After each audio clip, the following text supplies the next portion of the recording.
Conservative media viewers, what's going on? It's me, John D. Villarreal, the four-time national champion. Paul F. Villarreal, the NBA expert, is joining by phone.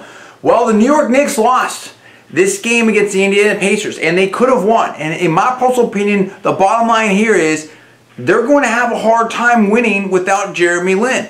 I don't think they're going to be able to beat the better teams very easily without Jeremy Lin, and not having him in there made a huge impact in my personal opinion. Look, the New York Knicks were up significantly on the Indiana Pacers. And what happened in my personal opinion, and Paul the NBA expert will talk more about this, is, you know, when they went for a faster, smaller lineup, Indiana meaning, that New York couldn't adjust to it. They didn't have someone like Jeremy Lin that could match that kind of speed. Also, yes, Carmelo Anthony scores 39 points. That's awesome. And we like Carmelo Anthony. But not unlike Kobe Bryant for the LA Lakers, one person scoring a lot of points isn't going to get it done, particularly if you can't match the speed and can't distribute the ball. You can't get the whole team involved there, and that's the thing. Paul, in my mind, this is a huge statement. And you look at Baron Davis and Shumpert, neither one of those two had double-digit points. This is a huge statement that the Knicks are not nearly, in my personal opinion, the level of the team in terms of quality. They're not nearly as good of a team, in my personal opinion, bottom line, without Jeremy Lin and Linsanity. And before you start, I have to say this is all our personal opinion only, not a lot of facts, not guys saying Spurs, all for entertainment purposes only. Please check disclaimers. What do you think about that, Paul? Tell me what this whole loss tonight with the Knicks means to you. Yeah, CNN viewers, Jeremy Lin fans, I want to say that I think John's analysis there is spot on. What happened here was that Indiana was trying to play big and tall and bulky, and it didn't work against New York, who is playing its own version of small ball, with Carmelo Anthony starting at the 4, at the power forward position. So what happened was Indiana, they tried through 3 quarters to play that, pound the ball inside thing, and it didn't work. But in the 4th quarter, they went small. They put Danny Granger, who was a natural small forward, they put him at the power forward spot, and so he was matched up with Carmelo Anthony, also at the power forward spot, and the Pacers got smaller, they got quicker, they got more athletic, they started running pick and rolls really well, and, oh yeah, by the way, Jeremy Lin is a pick and roll player, which means he probably knows how to defend it fairly well, which he does. And they just basically ran New York off the court. They went on a 27-4 run against New York. New York was up by 17 points with 1 minute left in the 3rd quarter. That's embarrassing, dude. Yeah, their 3rd straight win over the Pacers, and a pretty easy win at that. But then they went to that small lineup, and then boom. And that's where having somebody like Baron Davis, and I like Baron Davis. Baron Davis has been a very good NBA player for a long time. But having somebody like Baron Davis who really just doesn't have the athleticism at this point in his career that somebody like Jeremy Lin has, he doesn't play with the same pace. It's just not as explosive. When you're going up against guys like Leandro Barbosa and George Hill, these are quicker, fast guys, explosive type of guys, you can't guard them with Baron Davis. And at this point in his career, in my opinion, that's my feeling. It's his opinion. And you saw that in the 4th quarter of tonight's game. You needed Jeremy Lin. Even if you say, if you're a Jeremy Lin detractor, and you say, well, I like Baron Davis in the lineup better, or I like Iman Shumpert, the rookie point guard / shooting guard in the lineup better, you still need Jeremy Lin for situations like this. So that with it's Baron another Davis, weapon, it's another look. Yeah, that's right. You have more versatility with Jeremy Lin. You can play different styles, and now without Jeremy Lin, you can't play alternate styles. With Jeremy Lin, you're playing run and gun, Mike D'Antoni, will outscore you type of basketball. And that's what Indiana did tonight. And without Jeremy Lin in the lineup, New York couldn't play that game, and they blew up a huge lead. contest, Jeremy Lin's worth was really shown because we saw, look, Carmelo Anthony played a great game. He tried to lead a furious comeback. He tried to lead a big comeback late in the fourth. But, again, if the other team is outscoring you and they're playing pick and roll with some speed-up ball and you're playing isolation, one-man ball, the high-scoring team's almost always going to beat you. In fact, I'll give you a great example of this. It just came to my mind. This is like the Lakers with Kobe Bryant before Pau Gasol came taking on the Phoenix Suns. Okay, right. In the playoffs. It's right. like Kobe could score and score and score, but Phoenix could outscore him. And it just didn't work. It didn't match up. No matter how many points Kobe scored, Phoenix was going to score more. And everybody knew it, including Kobe. And that's what Carmelo, as John mentioned earlier, Carmelo was Kobe tonight, and Indiana was the Suns. And there were just, once they figured it out, it was all over. So Jeremy Lin was critical to this loss tonight. Critical. Now, I'm not saying, obviously Amare Stoudemire was out as well, but this is where the value of J-Lin was really shown because they went to a different look and New York couldn't deal with it.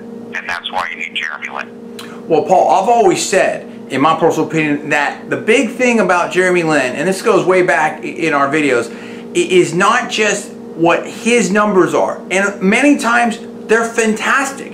We've seen that with comparisons with starts and all this, and other superstars and all that type of stuff. And Jeremy Lin's had his bad games too. I mean, we know that. But it's not just what Jeremy Lin's able to do with his points and assists and all that. But it's what Jeremy Lin is able to do to the entire team. Not unlike Tim Tebow, in my personal opinion. He lifts up the team. He's a leader, but so we have that leadership component. We have the intelligence and basketball intelligence that he brings on the court. We have the sort of teamwork concept and the distribution of the ball that he brings on the court. And I'll let you in on this for 1 second, but I also want to put this on the table.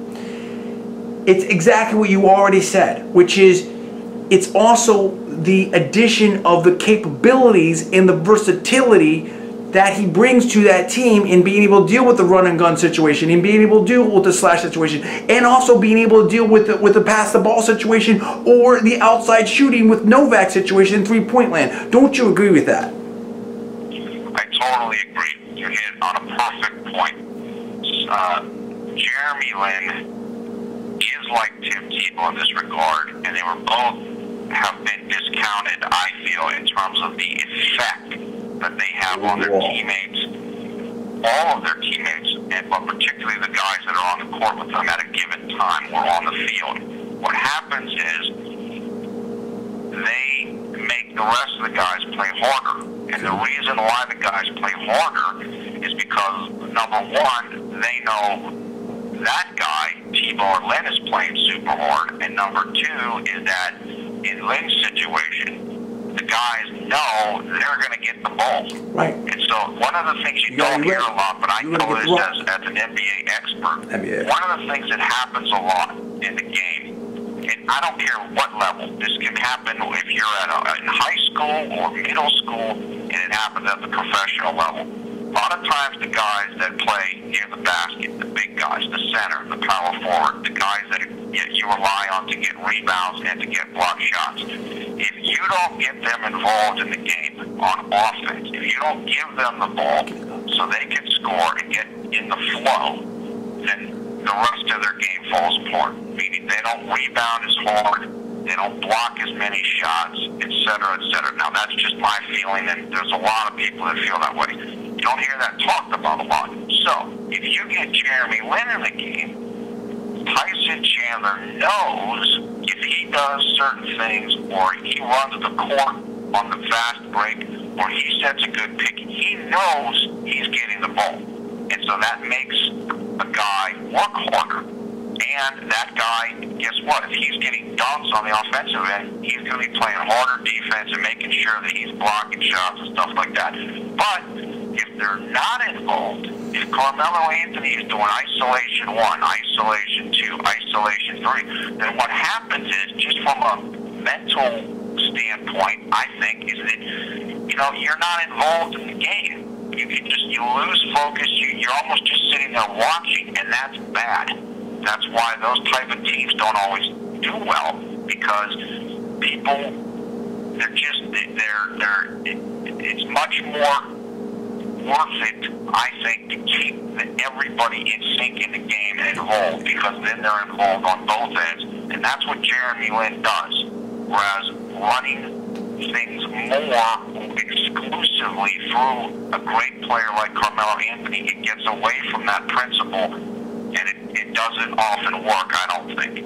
Well, look, Paul, I agree with you. The question becomes, are we playing one-on-one, or are we playing a team game here? And I think that is a good portion of what Linsanity was all about. It wasn't just about the fans and that reaction. That's great. But it was also about what was going on with that team. And getting... That's right. Go ahead. That's right. One of the critical elements of Linsanity 1.0 was team chemistry. Guys weren't worried about how many shots they were getting. They weren't worried about how many points they were scoring. It was, you had one cohesive unit, which was mostly the Knicks' second unit, because Amari was out, Baron Davis was out, Carmelo Anthony was out. So you're mostly talking about the second unit guys at that point in time. And it's like all of a sudden they started having fun again and playing the game more of the way that I think it should be played. A lot of, you know, basketball purists would say. And so again, it's not about, you know, playing wrong way, right way, but it's more like everybody was involved, everybody was helping each other out. It was more like a one for all for, you know, all for one type of a thing. And so Jeremy Lin has that capability, whereas I know Baron Davis at this point in his career, and Iman Shumpert at this point in his career, because he's young, they might not be able to do that. They just might not have the mentality or the physical abilities to do that. I think Coach Mike Woodson has done a good job of mixing between pick and roll, Jeremy Lin specialty, Mike D'Antoni stuff, combined with isolations for Carmelo. But if you go into a game without Jeremy Lin, you can't do it.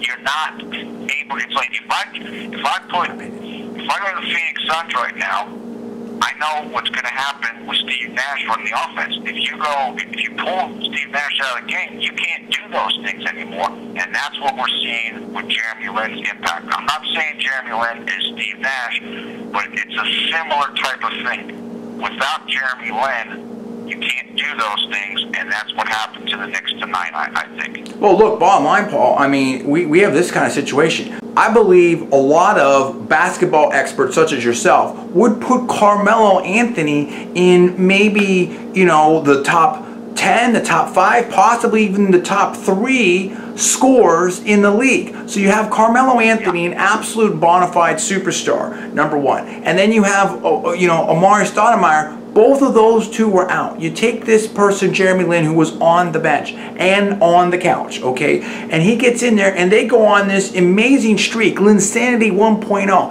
And what does Linsanity mean? They're able to win games against the Lakers, against the Mavericks, that, you know, people maybe would have thought, you know, a week before that they couldn't win without Carmelo and Amari Stoudemire. And even with them in, they may not be able to win those games. And the reason being, in my personal opinion, speaks to the power, the reality, the proof, in my personal opinion, of Linsanity 1.0, now 2.0, soon to be 3.0 when Jeremy Lin comes back from his surgery, because it's team ball. There's 5 people on the court, and there's your bench that you want to get involved, plus the coach, plus the fans all around the world, everything like that. And if you're going one-on-one, the thing is, it's been said before of all pro sports, definitely NFL and NBA. You know, everybody's in the league and is a pro for a reason. You know, you don't really have any bad players who are professionals, okay, let alone starters. Now, some are better than others, no question about it. But the point of it is that, you know, one person, in my personal opinion, isn't enough to take someone all the way to the elite level. If that were the case, then LeBron James, in my personal opinion, would already have a championship ring. And so I think that's one of the things that Lin brings to the table. Jeremy Lin is a team player. He makes all the other players better, much like Tim Tebow. It's that leadership. It's the whole thing that he gets going on there. That's what Linsanity, or at least a portion of what Linsanity is all about. Do you agree with that, Paul? I totally agree. What you said is right. I think, and many people feel, Carmelo Anthony is one of the top 3 natural scorers in the league right now. And I would, the other people I would put up there are Kevin Durant and Kobe Bryant. And in terms of just being able to put the ball in the basket from anywhere at any time easily, Carmelo is definitely one of the top 3 guys in that. And that is a great quality. Carmelo is an exceptional player. As you said, though, 5 beats 1. And as I mentioned with the Phoenix versus the Lakers series, I know a lot of our viewers will remember that, those playoff series in like 2006, 2007, I think they were. That's what happens if you've got different guys that can do it versus one guy that's primarily doing it. I agree with what you said. I think that's a good analysis. And, you know, just for the viewers, Linsanity 1.0 was when Mike D'Antoni was still the coach, and they went on the 7-game winning streak, etc. Linsanity 2.0 was when they went on the winning streak as soon as Mike Woodson became the head coach, but they were still playing a Jeremy Lin brand of offense primarily. Now, they were doing more isolations for Carmelo than Coach D'Antoni did, but it was still pick and roll, high tempo, etc. Obviously, Linsanity 2.0 is over now because Jeremy is out for the rest of the season, well, at least the regular season with the knee injury, but then 3.0 will be next year when Jeremy Lin is back and he's healthy and he's almost certainly going to be the starter unless they get somebody like Steve Nash in the offseason. And oh, wait a minute. Linsanity 3.0 might hit in the playoffs depending on how fast Jeremy Lin gets back and if New York can get in the playoffs and can advance. Yes.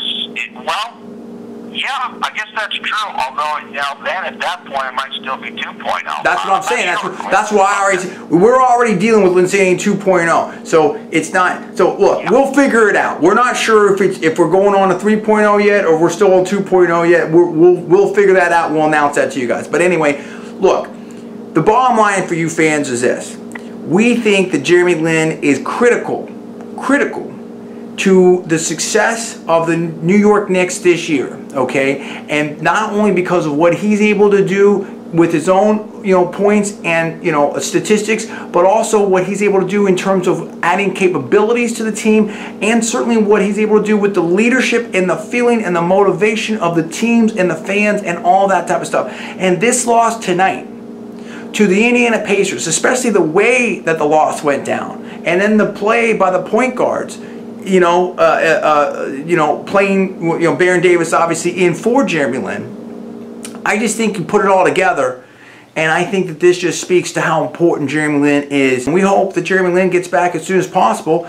And, we want to see the New York Knicks do well. We want to see them get in the playoffs, and we want to see Jeremy Lin back on this team as fast as possible. What do you think about that? Do you agree with what we said? Do you disagree? Where are you at on this? What do you think this means for the New York Knicks, this loss? And I want to hear from the Jeremy Lin fans all around the world. I also want to hear from the Knicks fans. And I also even want to hear from the Jeremy Lin haters. I mean, what do you say now? I mean, how much more evidence do you need stacked up on this situation here? I mean, the Hawks, lost to the Hawks, lost to the Pacers.